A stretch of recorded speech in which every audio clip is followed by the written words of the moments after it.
Good morning and welcome to Ask the Expert. I'm Joe Taylor. This morning, another in the ongoing series of programs presented by the Northwest Regional Key Program for Quality Early Learning. The program, through the Northwest Institute of Research, oversees a grant from the Office of Child Development and Early Learning at the Pennsylvania Department of Public Welfare and the Department of Education. The goal of the program is to improve the outcomes for young children as they prepare for school. John Pozza is a community partner specialist for the program, and he'll be with us throughout the entire series. John, welcome, and again, you have a guest this morning. Yeah, thanks, Joe. This morning we have Leslie Swope, and I've known Leslie for a while, and she's been involved in our programs through the PA One Book program and has actually done a workshop for us. And Leslie is the librarian in St. Mary's, and she actually used to work at the library as well in Brockway. And she's going to be talking to us about the importance of reading to children. So welcome, Leslie. Thank you, John, and thank you, Joe, for having me on the show. Well, I wanted to ask you because we all know about how important reading to children is. I mean, it's pretty obvious. But what we may not know and parents may not know about some of the more specifics about how to read and how often to read. And we talked last week, of course, on modeling behavior. So if you could address, especially in your work with the library, about what are the things that you try to encourage parents to do as they're reading to their children? Well, we try to encourage parents to make sure that they're reading to their child every day. We know some kids don't have a long attention span, so if they want to break it up, that's fine. Some experts recommend up to 20 minutes a day, which for an older toddler or a preschooler is great, but sometimes for a baby or a very active toddler, that's too much time. Especially in one setting. So if you can break it up into little small pieces, the average picture book only takes about 5 minutes to read. So one of the things that we recommend is have a book everywhere you go, in every room of the house, in your car, your diaper bag, in your stroller. That way, if you're waiting in line at the grocery store or at the doctor's office or waiting to pick up an older brother or sister, you have time to sneak in a book. And that has the side benefit of your child doesn't get bored and act out, and they're not bothering everybody else around you, too. You mentioned baby. Like, how soon do you begin? Actually, a lot of the research is saying you should start reading while you're pregnant.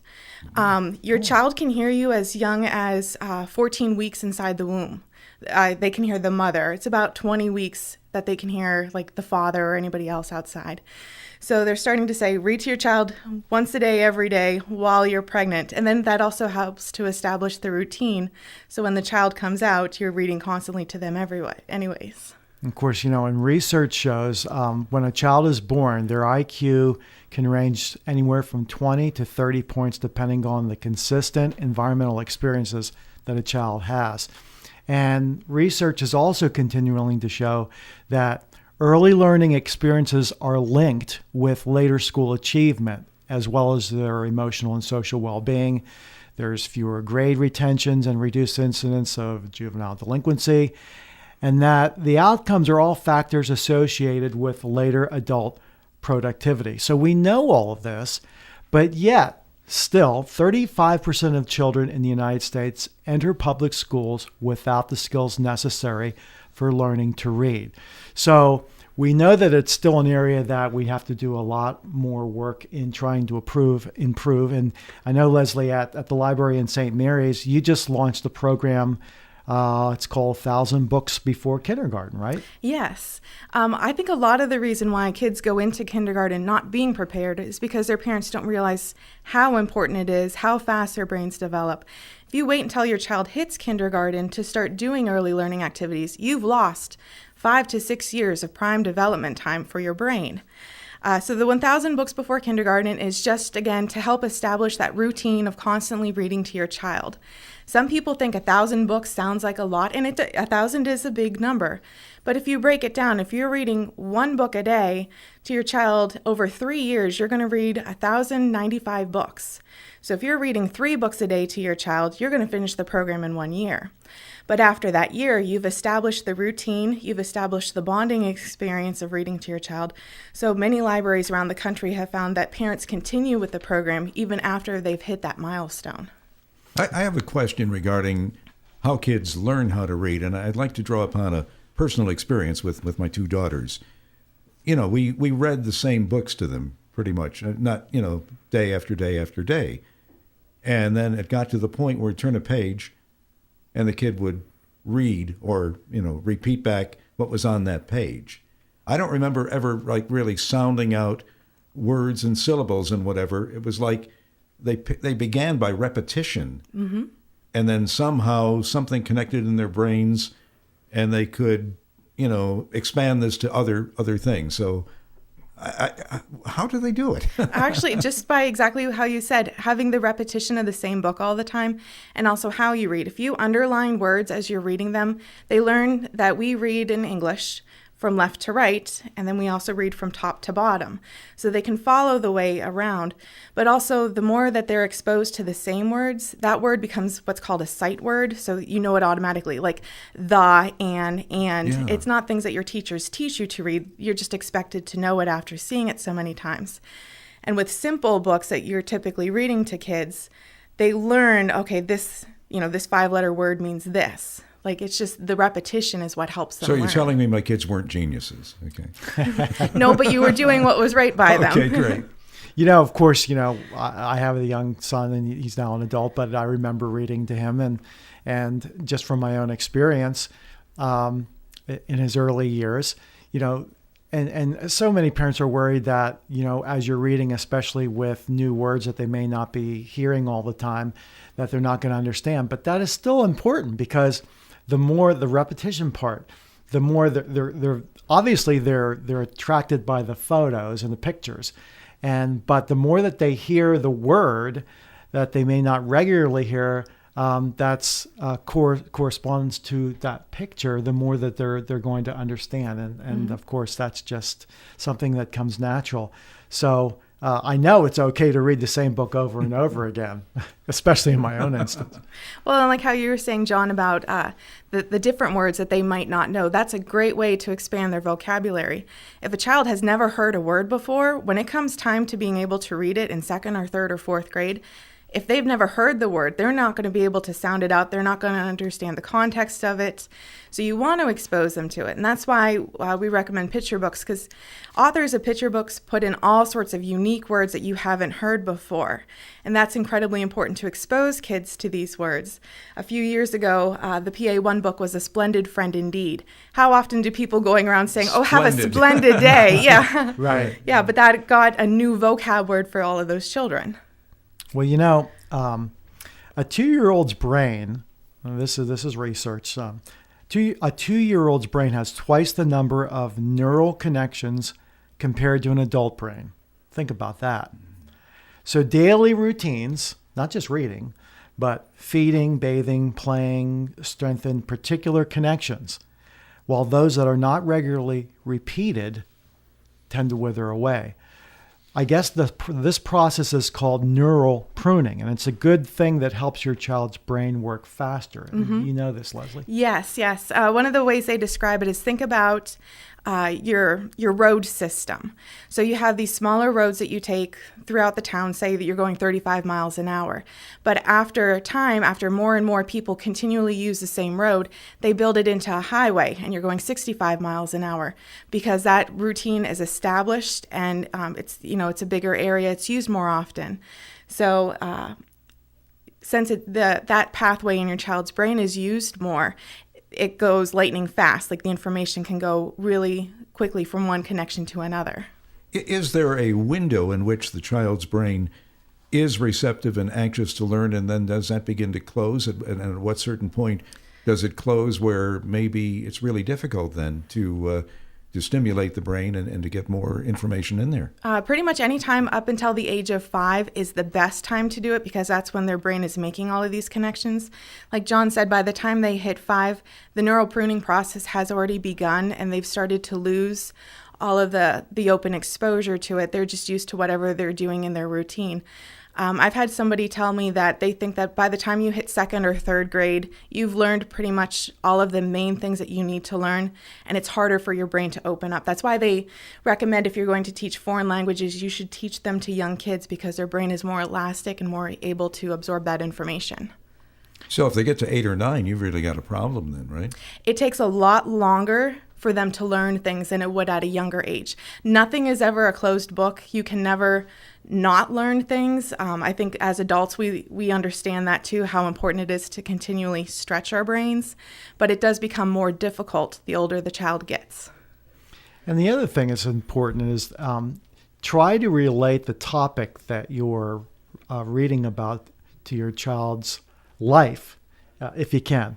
So, for instance, you can talk about when you went to the store or about the animals that you saw when you were walking in the woods, making sure that you gently correct your child if they give the wrong name for something.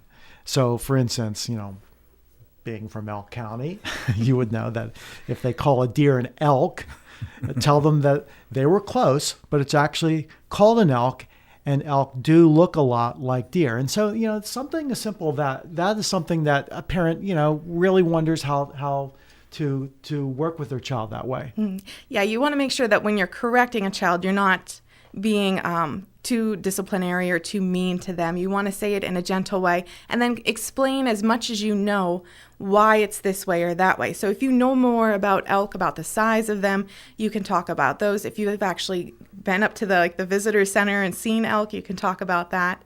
Children will naturally gravitate towards the books on topics that they like anyways, but especially when you have something new coming up the first time you go to the dentist, take out a book so it's not frightening to the child when they go there, and then helping to relate it to their life puts things in context. So, oh yes, I do remember that, or I remember when we went, the doctor had brown shoes on, or he didn't have a lab coat. So it gives them another experience to go off of. So literacy then is not just reading, right? I mean, it's not just the act of reading. Mm-hmm. It's also just identifying things for what they are, different objects and whatever. I'd like to share a moment that I saw in a supermarket a couple weeks ago.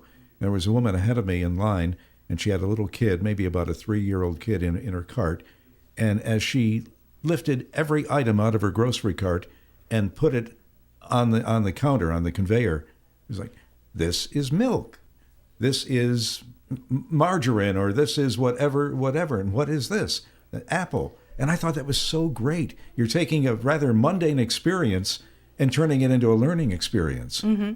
Absolutely. That's something that, being in this field, we preach all the time. There's always a learning experience for children, no matter where you are. And children are just so receptive to that. It doesn't matter.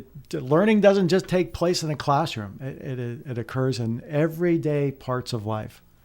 One thing that you can always do too, if you have a child who is open to doing that, if you're talking about the things that you see when you're walking down the street, if your child says a ball, you can go ahead and expand the vocabulary by saying, yes, it's a red bouncy ball, or you can add on to it. And that helps with their narrative skills and their ability to tell stories. And so literacy is entwined in almost everything that we do. If I can, I just want to chime in with one other experience. It was kind of a negative experience regarding kids and developing literacy in a general sense. A few years ago, I went down to North Carolina with a young family, and I had some of the kids in my car, and we're driving through North Carolina, and there are plantations, and there are different kinds of trees, and I'm trying to say, see that over there, see that over there, see that, and they're sitting there looking at their electronic device.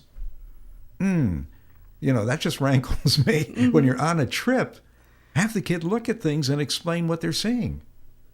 Yeah, I think that's more of a modern problem, because I know even myself, when we were going on road trips, we'd play the alphabet game where you have to pick out the billboards to keep yourself entertained. Yeah. So while a lot of parents do like the devices, especially on long trips because it keeps the child entertained, you're missing that interaction with them, because you're figuring if you're going to the beach or something, that's a 6 to 10 hour trip.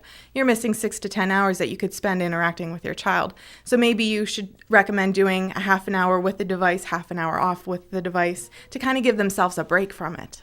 Yeah, and the other thing, just to make this a little bit more technical, so that people understand, is like with younger children, when they don't understand all the vocabulary with many words, but when you're looking at pictures in a book, or you're just viewing something like the scenery outside, on a trip, it's called dialogic reading.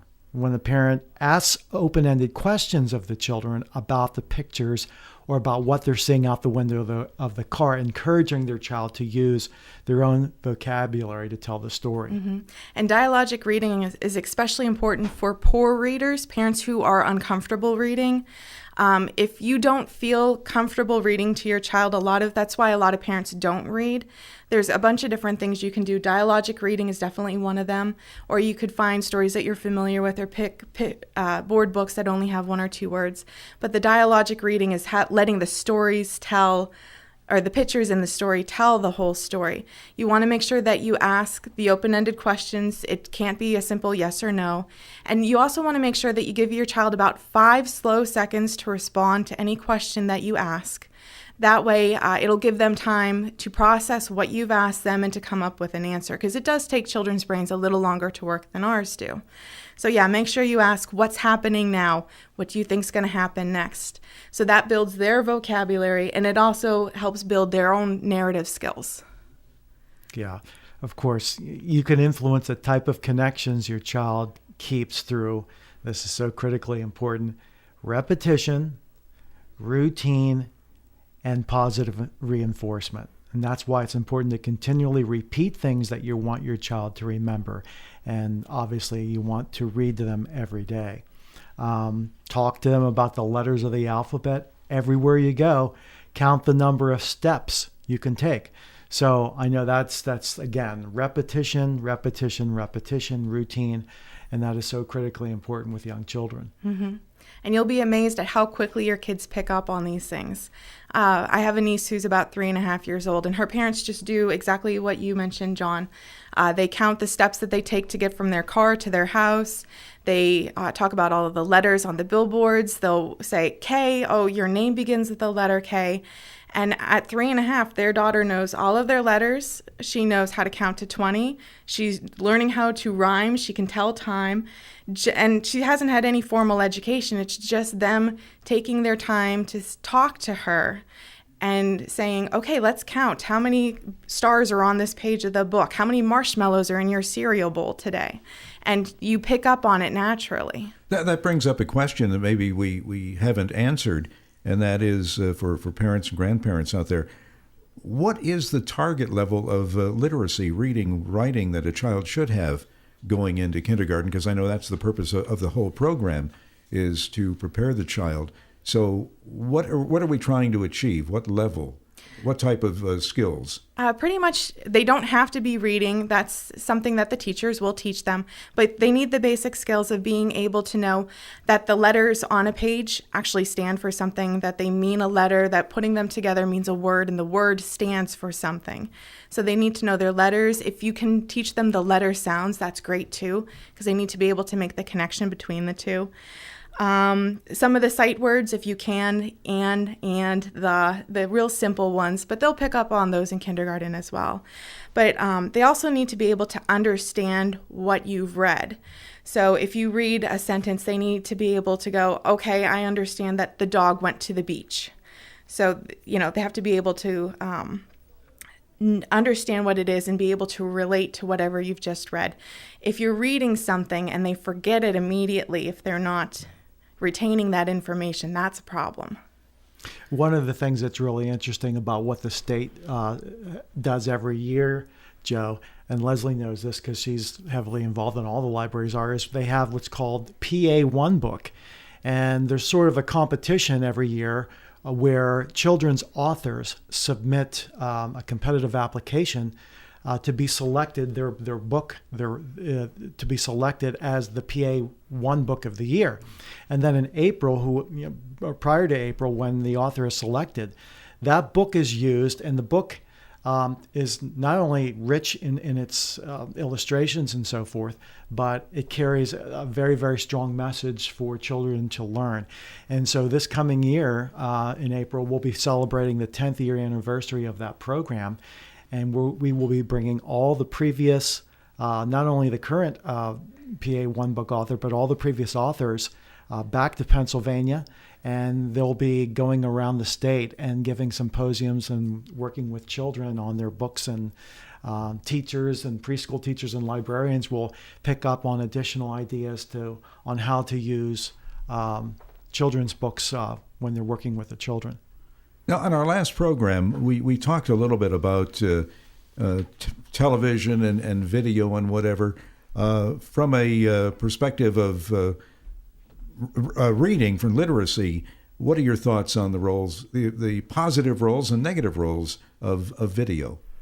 I think everything in moderation is fantastic. There is nothing wrong with having your child watch a half an hour of TV every day. Having them watch 4 hours of TV every day is a little different story. Until your child hits about 2, the flashes in TV, especially going from commercial to commercial, is detrimental to their attention span, just because they're thinking, okay, this commercial is a full story, and then the next commercial is a full story, and they don't understand the concept of, like we do, that they're just separate entities. They're not the whole thing together. Some TV programs are more educational based. Think of like your Sesame Street and your Reading Rainbow, which they're bringing Reading Rainbow back, which is fantastic. But same thing. You can't sit them down in front of Reading Rainbow for 10 hours a day and think that they're learning off of it. They need that human interaction. And as Darlene had mentioned a few weeks ago, they need to be able to play. They need to stretch their imaginations. With all of the devices, there's many new learning apps that are great for learning your letters, your numbers, things like that. And if you're uncomfortable teaching your child, that is a great way for them to be exposed to things that you might either be uncomfortable about or not know a lot about. But so look in your Parents Magazine and the Disney Magazine. They have recommendations of special apps or websites for your child to go on. Again, in moderation. You don't want them sitting in front of it for 2-3 hours a day. And libraries actually have a program called BookFlix that's available through Power Library. As long as you have a library card, you can access it. And what it does is it pairs a fiction book with a nonfiction book. It's all online, all on your computer. But if you guys are familiar with the Elite Pads they had a few years ago, where if you would hit the word, it would say the word to you, or you could have it highlight the words as it went. BookFlix does the same thing. It'll highlight the words. It also it's linked to a dictionary, so if your child doesn't know a vocab word, they can click on it and a child will read the definition to them. And then it also has, part of it is paired with, Weston Woods makes these little short videos that go along with storybooks. And it kind of turns a book into a cartoon, but it still has the words on the bottom. So things like that. There are many different great technology things, applications, games that you can expose your child to, but everything in moderation. I rely on my friend Suri on my cell phone whenever I need information, and I just kind of ask Suri, and Suri has this She has all the answers. Yeah, she has all the answers. Very calming voice. Yeah, too, right? yeah. But basically what Leslie was talking about is, and it's very, very critical role, digital media literacy is really is a very important component to children's learning, but again, in moderation. But programming and things to help in our literacy and working with children, it's been a great tool. Well, thanks, John, and thanks to you too, Leslie. And that's our program for today. We'll be back in 2 weeks at this same time. In the meantime, you can go online to learn more at papromiseforchildren.com. That's papromiseforchildren.com. For John Pozza and the Northwest Regional Key Program for Quality Early Learning, I'm Joe Taylor. Thank you for listening, and have a great day.